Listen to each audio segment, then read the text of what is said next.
ናይ ሕድሕድና ናይ መጻእ መንነትና ግዜ ከይነቃጽል ይልምነና ኣሎ ሕድሕድ ሎሚ ሸለል ንብሎ ሕድሕድ ኣብ ዘይርብሕና ነገር ነባኽነ ደቂቃታት ተደሚረን ዕድመና ዝበልዓ ናይ ሎሚ ሕማቕ ልምድናይ ድማ ንመጻኢና ዝሰርቆ ኣብ ህይወተይ ዝተምሃርኩ ሓደ ዓብ ነገር ከካፍለኩም ኣብ ሕሉፍ ግዜ ሓደ ስራሕ ንኽሰርሕ ሞቲቬት ዝገብርን ወይ እውን ዘነቓቕሕና ኣካል ኮፍ ኢለ የጽበ ነይረ ግዜኦም ሰኣኸለ ክጅምሮ እንዴ የርክበሉ እንዴ ብዝብሉ ናይ ህኩያት ሰበብ ብዙሓት መዓልታት ካብ ዕድመ ያባኺነ ግን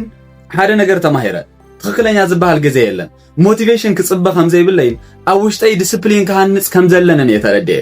ሞቲቬሽን ጠፋዩ ንእሽተይ ኣክሽን ወይ እውን ተግባር ትወስድ ተሃሊኻ ግን ንእሽተይ ለውጢ ኣይክትስእነን ኢኻ ሞቲቬሽን ማለት ከም ናብ ሓደ ግራት ዝንስነስ ድኹዒ ወይ እውን መዳበርያ እዩ ድኹዒ ወይ እውን መዳበርያ ማዕረ እኽሊ ጥራሕ ዘይኮነ ልዕሊ እቲ እኽሊ ናብ ግራት ንስነስ እዩ